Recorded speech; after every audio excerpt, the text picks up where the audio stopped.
안녕하십니까. 박남규의 특별한 방송을 시작하겠습니다. 오늘은 2017년 9월 17일 일요 경마 역시 6개의 경주가 준비가 되어 있는 그런 경마일이고요.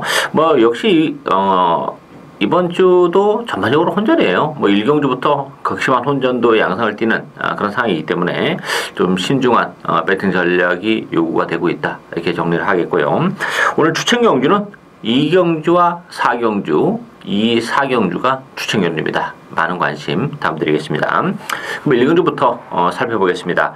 국산마 6군의 1000m 레이스인데요. 정말 혼전도가 높습니다. 승문자를 갖는 마필들, 상승세 마필들도 있고, 기존에 또 나름대로 5군에서 또 적응을 해 가고 있는 그런 마필들도 많은데, 레이스 흐름도 굉장히 앞선이 좀 지저분하게 흘러갈 가능성도 있는 그런 레이스입니다. 인기도는 하늘의 뜻, 영웅제왕, 1번 스웨그, 안쪽에 있는 세 마필이 좀 강세를 띠면서 팔리고, 외곽에 7번 스마트 마린, 10번만 스피릿 우먼, 요런 마필이 팔리는데요. 하늘의 뜻 같은 경우는 역시 승훈이는 부담이 있어요. 지난번에 바람이 정말 심하게 불었죠. 그때 당시에 미호랑 1.6배, 정말 압도적인 배당을 구사했던 그런 상황인데, 따라가면서도 역시 능력 발휘를 해내는 그런 모습이었다는 점. 어쨌든 조성근 기수가 희생했고, 안쪽 게이트라면 승무제는 부담이 있지만 하늘의 뜻의 상승세는 무시 못하지 않나 보이지고, 3번 영웅제왕도 마찬가지예요. 영웅제왕 같은 경우도 혈통적으로 보면 힘이 조금 늦게 차는 단점은 있어요. 그렇지만 물론 이제 지난번에 조금 편안하게 갔던 선행이라는 점은 인정한다 하더라도 이 마필은 선행을 안 가도 되는 그런 마필이기 때문에 상대적으로 3번 게이트 이점을 감안해 본다면 영웅제왕도 만만치는 않는 그런 상황이에요. 일단 스웨그는 최근에 정말 이빨이 가면서 지금 계속 그 걸음인 그런 상태이기 때문에 상승세 2번 3번이 좀 나아 보이는데, 여기서 복병은 4번마 레이드 차터드입니다. 이 레이드 차터드라는 마필은 발주가 매끄럽지 못한 그런 마필이죠. 늦발을 하고 시작하는 그런 마필인데, 그러다 보니까 최근에 계속 막판에 한 발 부족을 드러내면서 착수간에 머물고 있는데요. 이번 경주는 두 가지예요. 첫 번째는 역시 서두에도 말씀드렸다시피 선행마들이 굉장히 많기 때문에 초반부터 몸싸움이 좀 치열하게 전개된다는 점에서는 역시 막판에 올라올 수 있는 레이드 차터드의 막판 한 발이 기대가 되고 있고, 또 하나는 경주거리가 1200이라는 겁니다. 이 레이드 차터드라는 마필은 늦발 때문에 투입을 해오고 있지만 거리는 길지 않은 마필이에요. 1300하고 1200은 경기적인 차이를 분명 보여줄 수 있는 그런 조건이기 때문에 1000m로 내려와 있는 그런 조건이라면 레이드 차터드가 오히려 단거리 추임마의 기질을 충분히 보여줄 수 있지 않을까 기대가 되는 그런 마필입니다. 따라서 문중원 기수 기승하긴 했지만 꾸준하게 호흡을 맞춰왔던 그런 조건이기 때문에 레이드 차터드의 막판 어부지리성 한 발도 가능하다. 입상시에는 큰 배당을 내줄 수 있는 그런 마필이기 때문에 관심권에 가지고 가야 되는 마필이다. 이렇게 정리를 하겠습니다. 이경주 국산마 5군 1600m 경주입니다. 이번 경기는 1600의 변수를 노리고 하는 그런 레이스예요. 따라서 비인기 마필 한두 노리고 할 텐데요. 인기도는 1번마 서라벌 돌풍, 3번마 라이딩 프린스, 5번마 소중한 인연. 나름대로 1600에서 입상을 했고, 또 서라벌 돌풍 같은 경우도 계속 지금 1600을 뛰면서 지난번에 3차까지 왔던 그런 마필이기 때문에 이 세 마필이 강세를 띠면서 팔리고 있고요. 10번마 온누리 강자, 11번 올드코리아. 온누리 강자는 제가 지난번에 이거 추천 경주로 가져갔었던 그런 마필인데, 정말 코차로 아쉽게 3착 정말 눈물겨웠어요. 결선을 통과할 때는 저는 온지 알았는데 조금 아쉬움을 남았는데, 어쨌든 오늘의 강자도 컨디션이 좋아지고 있기 때문에 무시를 못하는 그런 전력이고, 월드코리아는 승훈제는 부담이 있죠. 지난번 1600에서 입장을 차지했지만 편성이 워낙 약했던 그런 상황이기 때문에 어쨌든 인기 마들의 전력이 그렇게 강한 믿음을 주기에는 조금 2% 부족한 측면이 없지 않아 있어요.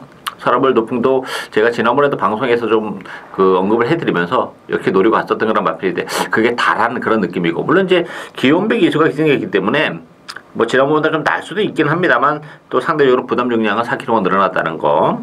또 라이딩 프린스 같은 경우도 선행 갈 수 있다는 장점은 가지고 있는데, 지난번 편성은 역시 강하지 않았다는 점. 소중한 인연도 지난번에 정말 최적의 전개였다는 점. 물론 인기마들을 빼고 갈 수 있는 그런 조건은 아닙니다만, 인기마들이 그 안정감이라는 부분에 있어서는 강한 이름을 갖기에는 조금 2% 부족한 그런 측면이 없지 않아 있어요. 따라서 그 틈을 충분히 비집고 들어올 수 있는 복병 한도가 있습니다.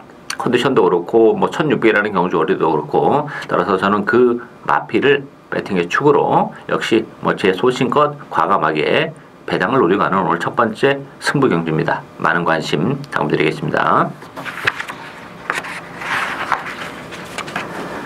3경주 국산마 4군 1600m 경주입니다. 안쪽에 1번마 퀸스퀸, 9번마 담양태양, 10번마 로얄아트, 세마필이 강세를 띠면서 팔리고요. 여기에 4번마 파크맨, 6번마 체스터티 이런 마필이 팔리는데 1번마 퀸스퀸 같은 경우는 뭐 지난달에 7월달에 KNN배 또 6월 11일 날 코리안 오커스 뭐 굵직굵직한 대선 경주 출전해서 아쉬움을 좀 남겼던 그런 마필입니다.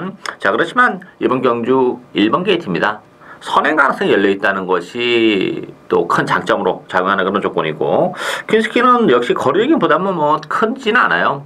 따라서 앞선까지 선행이 됐든 선입이 됐든 앞선에서 레이스를 전개하는 퀸스키는 전개적인 메리트도 있고 또 편성 이점도 분명히 있기 때문에 무시 못하고 9번마 담양태양도 지난번에 의외로 좀 기복을 보이는 아쉬움은 좀 남기긴 했습니다만 담양태양이라는 마필도 뭐 보여줄 걸음의 여력은 뭐 분명 더 있는 그런 마필이죠. 이번 경주 역시 편성이 그렇게 강하지 않고 레이스 흐름도 그렇게 빠르지 않기 때문에 담양태양도 지난번보다는 훨씬 더 수월한 전개가 가능합니다.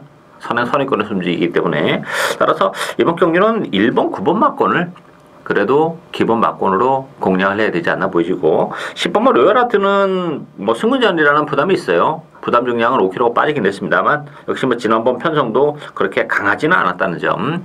물론 로얄아트도 거리는 길게 나오는 마필이에요. 1600이라는 경주거리가 나쁘지는 않습니다만 1번, 9번 앞선에서 레이스를 전개하는 마필들의 전력이 만만치 않기 때문에 취입이 로얄하트가 해내기가 그렇게 만만치는 않다 이렇게 보이시고 파크맨 또 14주 공배 체스터티 뭐 지난번에 또 이빠이 정말 최선의 전개 이런 걸 감안해 본다면 그래도 1번 9번 막권이 동반 입상을 해낼 가능성이 높다. 1번 9번 막권을 기본 막권으로 공략을 해야 되는 레이스다 이렇게 정리를 하겠습니다.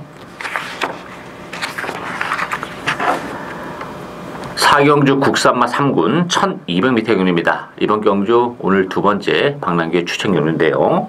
이거 정말 재밌습니다. 이게 지금 배당판은 안쪽에 세마필 4번마 최강포스원 3번 영원축제 2번마 캐세라세라 세마필이 배당판을 주도해 나갈 텐데요.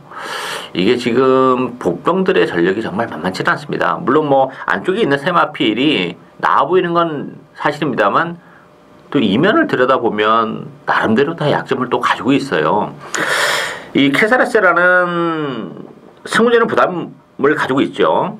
선회가 갈 수 있다는 장점을 가지고 있고 지난번에도 편성이 또 그렇지만 전개가 너무 체력의 전개였다는 점 그게 좀 걸리고 영원축제는 역시 뭐 1200이라는 경주거리는 나쁘진 않아요. 그렇지만 부담 중량이 이제 56까지 올라갔습니다.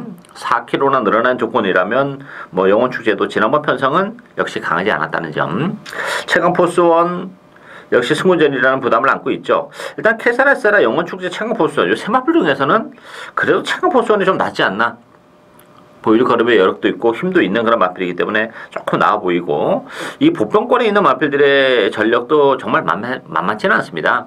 따라서 이번 경주는 저는 뭐 2번, 3번, 4번 이 세 마필 안에서 절대 경마가 끝나지는 않는다 이렇게 보여져요. 따라서 제가 노리고 있는 복병은 컨디션은 물론 좋아졌고 전개적인 메리트도 가지고 있고 1200이라는 경주거리도 유리하고 충분히 해볼 만한 그런 마필입니다. 이게 지금 액면적으로는 2번, 3번, 4번이 당연히 뭐 눈길을 끌 수밖에 없습니다만 기본 능력이나 좋아진 컨디션 이런 걸 감안해 본다면 뭐 전개적인 메리트까지 있어요. 따라서 그 마필이 인기도 정말 많이 밀렸는데 정말 해볼 만한 그런 마필입니다. 뭐 인기 많은 엮여서 들어와도 배당이 보장되어 있는 그런 마필이기 때문에 이게 뭐 복대복 막권이랑 엮인다면 정말 큰 배당까지도 가능한 그런 상황이죠. 따라서 그 전까지 노려가는 박남규의 오늘 두 번째 추천 경주 많은 관심과 성원 당부드리겠습니다.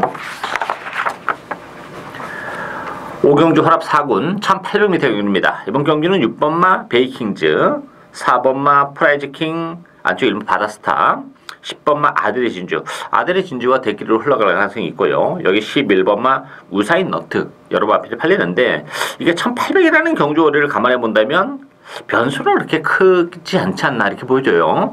어쨌든 베이킹지는 데려가야죠. 이 베이킹지라는 마필은 지난 8월 달에 정말 좀 약간 그 힘겹게 입상하는 그런 모습이었습니다만 뭐 지난번에 역시 또 우승을 거머쥐었고 부담 중량의 상크가 늘어났는데 베이킹지라는 마필은 그 거리가 전혀 문제가 안 되는 마필이에요. 1800이. 따라서 늘어난 부담 중량은 문제가 안 되고 베이킹지는 항상 그 모래에 대한 부담이 있는 마필이 아직까지. 따라서 모래를 맞냐 안 맞냐 요게 포인트예요. 제가 지난 8월 11일 날 이거 UC 추천 경기로 가져가서 적중해냈는데 그때 물론 뭐 바람은 좀 많이 불었어요. 생각했던 것만큼 아주 높은 배당은 나오진 않았습니다만 외곽 게이트였었기 때문에 노리고 왔고 지난번에도 뭐 역시 외곽에서 모래를 안 맞으면 뛰었는데 이번 경기는 역시 선행 가능성까지 열려 있어요. 그렇다면 뭐 더 나은 전력이 가능하고 안쪽에서 누가 뭐 먼저 치고 나간다 하더라도 그 강선이권 모래만 안 맞고 뛴다면 뭐 베이킹즈 무시 못하는 전력이고 아들의 진주는 1800이라는 경주거리는 좀 부담이 됩니다. 따라서 아들의 진주는 대기로 팔리는데 지난번에 입상을 차지했지만 지난번 편성은 굉장히 약했어요. 그리고 5번 게이트에서 그때 당시 후진입을 신청해서 게이트를 맨 마지막으로 들어갔죠. 그러다 보니까 그나마 좀 깔끔한 발주까지 좀 보여줬는데 이번 경기는 지난번 같은 전개를 해내기도 쉽지 않아요. 외곽이기 때문에 1800이라면 메리트가 좀 많이 떨어지는 마필이고 관심 마필은 역시 4번 프레지킹이죠. 프레지킹 같은 경우는 지난번에 계속 시정 좀 외곽을 돌면 자리를 못 잡고 외곽을 돌았던 그런 마필이고 결승선을 앞두고는 여유가 상당히 많았어요. 따라서 1800이라는 경주거리 물론 이 마필이 그 안쪽으로 좀 기대는 그런 그 단점은 가지고 있는 그런 마필이 합니다만 지난번에 보여줬던 그 정도의 여유라면 이 편성이 강하지 않다는 점 또 1800으로 늘어나는 경주거리도 상대적으로 유리하기 때문에 어쨌든 기본 막권은 6번, 4번 막권을 기본 막권으로 공략을 해야 되는 레이스다. 이렇게 정리하겠습니다. 6경주 1등급 1200m 경주입니다. 출전 두수는 단촐해요. 8두. 그렇지만 내용적으로는 만만치는 않습니다. 배당판은 5번 동방대로 3번 맥앤치즈 4번만 지봉사랑 6번 슈프림매직 8번 유혹블루 요 5마필이 뭐 비슷하게 팔려나갈 텐데 절대 강자가 없는 그런 레이스죠. 이 동방대로라는 마필이 최근에 좀 걸음의 정체를 좀 보여주고 있는 그런 마필입니다. 문제는 10주 만에 나왔어요. 그 공백도 좀 문제가 되는데 이 단거리 경주를 선택했다는 점에서는 동방대로가 장담을 못한다 보여져요. 이 마필은 전형적으로 힘이 굉장히 좋은 마필이에요. 따라서 이 그나마 중장거리에서 좀 더 빛을 발할 수 있는 그런 마필인데 이 스피드한 경주에 나왔는데 1200 오히려 그게 도구로 작용할 수 있어요. 물론 뭐 이번 경주가 1등급 치고는 편성은 강하지 않기는 합니다만 1200이라는 경주거리를 감안해 본다면 상대적으로 동방대로가 좀 불리한 측면이 있기 때문에 인기 1위 마필이에요. 불안 요소가 좀 많습니다. 가장 관심이 가는 마필은 6번 슈프림매직입니다. 슈프림매직은 1200으로 줄여든 경주가 정말 유리하죠. 기본적으로 1400까지가 전 한계거리로 보는데 지난번에 1400에서 역시 사책의 아쉬움이 있긴 합니다만 이번 경주는 1200입니다. 모처럼 정말 적성거리 안으로 지금 내려와 있는 그런 조건이고 편성이 강하지 않다는 점에서는 충분히 슈프림매직이 신발 시절에는 뭐 선행도 갔었던 그런 마필이죠. 따라서 모처럼 1200이라면 조금 한 타임 빠르게 움직일 가능성도 배제를 못하는 그런 상황이기 때문에 6번 슈프림매직 기대가 되고 이 3번 맥앤치즈도 역시 슈프림매직과 함께 15일에서 같이 나온 그런 마필인데 지난번에 선의골에서 깜짝 입상을 차지했던 그런 마필이죠. 역시 단거리 1200이라면 맥앤치즈의 연투 가능성도 열려 있습니다. 이게 자칫 잘못하다가는 이 한지 승부도 저는 가능하다. 이렇게 보여지고 4번만 지봉사랑도 공백기 이후에 두 번의 경주를 통해서 충분히 컨디션을 조율하고 나왔고 또 1200이라면 지봉사랑에게도 기회가 올 수 있지 않나 이렇게 보여집니다. 따라서 뭐 6번, 3번, 4번 요 세 마필 가지고 경주를 풀어나가야 되지 않을까 이렇게 기대가 되는 마지막 경주입니다. 단거리 경주이기 때문에 변수는 좀 있다는 점 염두에 두시고요. 박남규의 특별한 방송은 여기까지입니다. 저는 오늘도 현장에서 최선을 다하도록 하겠습니다. 감사합니다.